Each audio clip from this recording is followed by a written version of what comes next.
ఇందాక మాట్లాడింది చూస్తే అంత సెన్సిటివ్ పార్ట్ కి we have to take care అని చెప్పారు, హైజీన్ గా మెయింటైన్ చేయాలన్నారు. కానీ వాళ్ళు wantedly they doing some experiments on that place. What kind of experiments? Anal sex చేసేటప్పుడు మంచిగా లూబ్రికేటింగ్ సబ్స్టెన్సెస్ వేసుకొని మీరు చేయండి సెక్స్ అని పంపించాను నేను.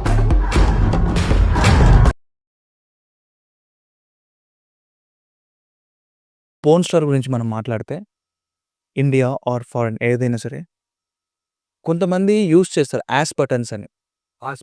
యా, యాస్ బటన్స్ అని యూస్ చేస్తారు. So they are preparing their selves for videos అని ఇంకో దానికని చేస్తారు.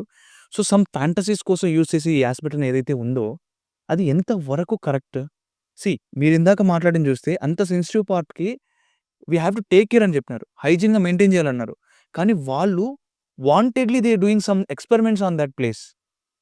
So what happens there next? అంటే వాటి ఫ్యూచర్ ఏంటి నెక్స్ట్? ఇంకా ఇప్పుడు మన ఇండియా లేదండి, ఇండియాలో నేను చూడలేదు. నేను ఒకసారి I went to Denmark, okay, and Sweden. Yeah. So these countries, ఆ కంట్రీస్లో సెక్స్ టాయ్ షాప్ ఎక్స్క్లూజివ్. ఆ రోజు టాయ్ షాప్కి వెళ్ళే మేము. సో ఆ టాయ్ షాప్లో అన్ని వెరైటీ ఆఫ్ సెక్స్ టాయ్స్ నేను చూశాను, మన టీం చూసాను అక్కడ. సో అప్పుడు ఏనల్ సెక్స్ ఫ్యాంటసీస్కేనే వెరైటీగా toys, different sizes of toys, different ఏజెస్కు టాయ్స్, హోమోసెక్షువల్ టాయ్స్, ట్రాన్స్జెండర్స్కు టాయ్స్, రకాల టాయ్స్, మేల్కు ఫీమేల్కు అంతా అక్కడ చూసి. So there are variety of things which are used by people, different kind of fantasies. So వాళ్ళు కూడా అంతే, నాతో ఎంతోమంది గేస్ వస్తారు. గేస్ వచ్చి మొన్న ఒక 10 days బ్యాక్ ఒక బంగ్లాదేశీగే సెటిల్డ్ ఇన్ యూకే వచ్చాడు నా తెలుగు వచ్చి, సార్ నేను మీతో పసిఫిక్ మాట్లాడాలి. చెప్పు బాగుంది నాకు చెప్పడం, నేను గే సార్, వాళ్ళు అక్కడ అమ్మాయిలు ఉన్నారు మీ అసిస్టెంట్స్, నేను చెప్పుకోలేను అక్కడ, నేను గే, నేను ఏం సెర్చ్ చేసుకోవచ్చు సర్జరీ తర్వాత. సో వాళ్ళు కంటిన్యూస్గా ఒక 22 days ఏనల్ సెక్స్ చేసి అతనికి చాలా గ్రేడ్ 3 పైస్ యాక్చువల్లీ ఉంది వాడుకు. సో వానికి ఆపరేట్ చేసి నేను చెప్పాను, నెక్స్ట్ టైం మీరు ఏనల్ సెక్స్ చేసేటప్పుడు మంచిగా లూబ్రికేటింగ్ సబ్స్టెన్సెస్ వేసుకొని, సో లూబ్రికేషన్ చేసుకొని మీరు చేయండి సెక్స్ అని వాడిని ఎడ్యుకేట్ చేసి పంపించాను. మన సైట్కి వెళ్తే మన వెబ్సైట్ సపరేట్ ఏస్ కూడా ఒక పేజ్ ఉంది. As also we should treat them with respect. Exactly, it not their problem, it is a physiological problem అండి. సో ఇప్పుడు మన సుప్రీంకోర్టు గేస్ను రికగ్నైజ్ చేస్తుంది. సో మన హాస్పిటల్లో గేస్ని రెస్పెక్ట్ చేసి మేము డీల్ చేసాం. I have treated more than 1200 gays till now in the last 6 years. Oh, it's a huge number. We give respect to that. And some are top-notch CEOs ఈ కంట్రీలో. ఎక్కువ గేసు నాకు అవుట్ స్టేషన్కి వస్తారు. They don't go to their clinic in there city of origin. Okay, వేరే places వస్తారు, వచ్చి నేను టీచ్ చేస్తా. When you treat them with respect, they treat you with respect. Yeah. So how come I got 1200 days? By word of mouth. Okay. I treated one, it became 1200 because of word of mouth. Gay communities are connected, Yeah, true. They are more friendly than us. They are more helping nature than us. They are more information giving and seeking than us. We conceive information. They seek information. You don't give information, they give information. So gay communities in that way are very, very close in organizations and they really care for each other. They are for each other. జనరల్గా constitution గురించి మనం మాట్లాడితే అది common లేరా అని ఇంట్లో చెప్తాం. ఏదైనా పిల్లలు కొంచెం మోషన్ నాకు డిఫరెంట్గా ఉంటుంది అన్నప్పుడు కామన్ కంప్లైంట్లో దీన్ని చాలా కామన్ అంటారు. ఇఫ్ కాన్స్టిట్యూషన్ అనేది నార్మల్ అయితే ఎందుకు ఇప్పుడు కాన్స్టిట్యూషన్కి ఇండియా క్యాపిటల్ అవుతుంది? అండ్ ఈ కాన్స్టిట్యూషన్ ఎందుకు క్యాన్సర్కి కారణం అవుతుంది? ఇప్పుడు అందరికీ ఇండియాలో కాన్స్టిపేషన్ అంటే ఇది కామన్. అది ఎంతోమందికి తెలీదు నాకు కాన్స్టిపేషన్ ఉందని. ఫర్ ఎగ్జాంపుల్, మన ఆడబిడ్డలు, మన తల్లి, వాళ్ళంతా నార్మల్ డెలివరీ చేసిన తర్వాత, నార్మల్ డెలివరీ అయిన తర్వాత వాళ్ళకు ఒక రకాల కాన్స్టిపేషన్. ఇప్పుడు నేను 53 ఇయర్స్, నా తల్లికి 78, 79 ఇయర్స్ అండి. నా వయసులో ఉండేవాళ్ళు పల్లెల్లో ఎవరు పెరిగారో వాళ్ళంతా ఇంట్లో కదారండి. సో, నా వయసున తల్లులకు ముగ్గురు బిడ్డలు, నలుగురు బిడ్డలు మన ఏజ్ గ్రూప్‌లో. తర్వాత మన తల్లితో వాళ్ళు 8 మంది బిడ్డలు. వాళ్ళంతా కనిందే ఇంట్లో. ఇంట్లో ఎవరెవరు కన్నారో మన దేశంలో అందరూ వినండి. ఇంట్లో ఎవరెవరు బిడ్డల్ని కన్నారో ఆ రోజులో వాళ్ళకంతా కాన్‌స్టిపేషన్ ఉంది. ఎలాంటి కాన్‌స్టిపేషన్ అంటే వెరైటీగా ఉంటుంది కాన్‌స్టిపేషన్. రకాలుగా ఉంటుంది.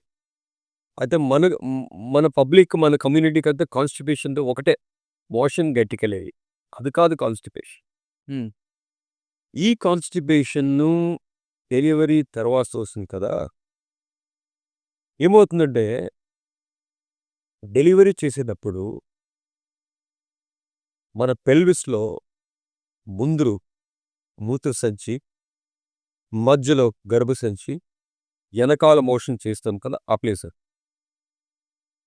పల్లెల్లో కనేటప్పుడు ఏమవుతుందంటే ఆ కాలంలో నర్స్ లేదు, డాక్టర్ లేదు.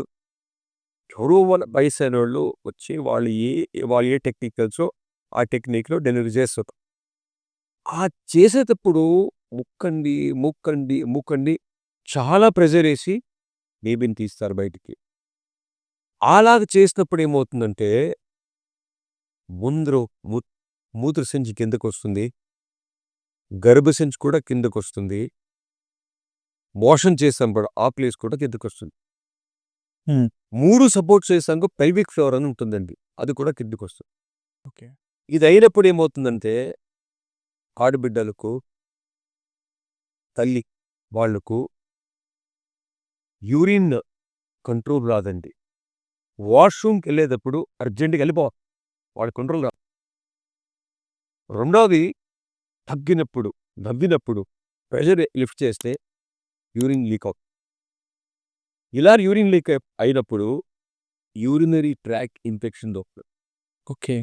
సో, యూరినరీ ట్రాక్ట్ ఇన్ఫెక్షన్ అయ్యి డాక్టర్ దగ్గరికి వెళ్తాడండి వాడు. డాక్టర్ ఏం చేస్తారు? యూరిన్ టెస్ట్ చేసి యాంటీబయాటిక్ ఇస్తారు. మళ్ళా ఇన్ఫెక్షన్, మళ్ళా యూరిన్ టెస్టు, మళ్ళా antibiotic. Infection, urine test, antibiotic. ఇలా యాంటీబయాటిక్ వాడి లైఫ్ లాంగు వాళ్ళకు యాంటీ బ్యాక్టీరియల్ రెసిస్టెన్స్ అవుతుంది. ఎగ్జాక్ట్‌లీ. యాంటీ బ్యాక్టీరియల్ రెసిస్టెన్స్ ఉంది కదా! ఇండియాలో మొత్తంలో డాక్టర్సు ఏదైనా కోల్డ్ అన్నా కానీ యాంటీబయాటిక్, కడుపు నొప్పి కానీ యాంటీబయాటిక్, లూజ్ మోషన్స్ కానీ యాంటీబయాటిక్, యూరిన్ ఇన్ఫెక్షన్ కానీ యాంటీబయాటిక్. ఎందుకు యాంటీబయాటిక్? ఎందుకు యూరిన్ ఇన్ఫెక్షన్ అయింది? వై? అది ఇంపార్టెంట్ అండి.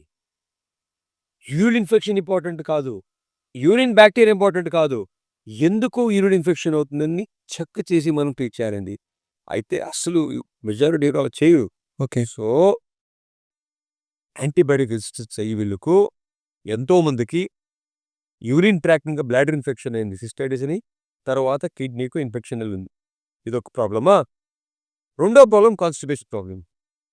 మోషన్ వచ్చేటప్పుడు అలాంటి జార్కులు వచ్చింది కదా! మోషన్ చేసే మోషన్ వచ్చి స్టక్ అవుతుంది.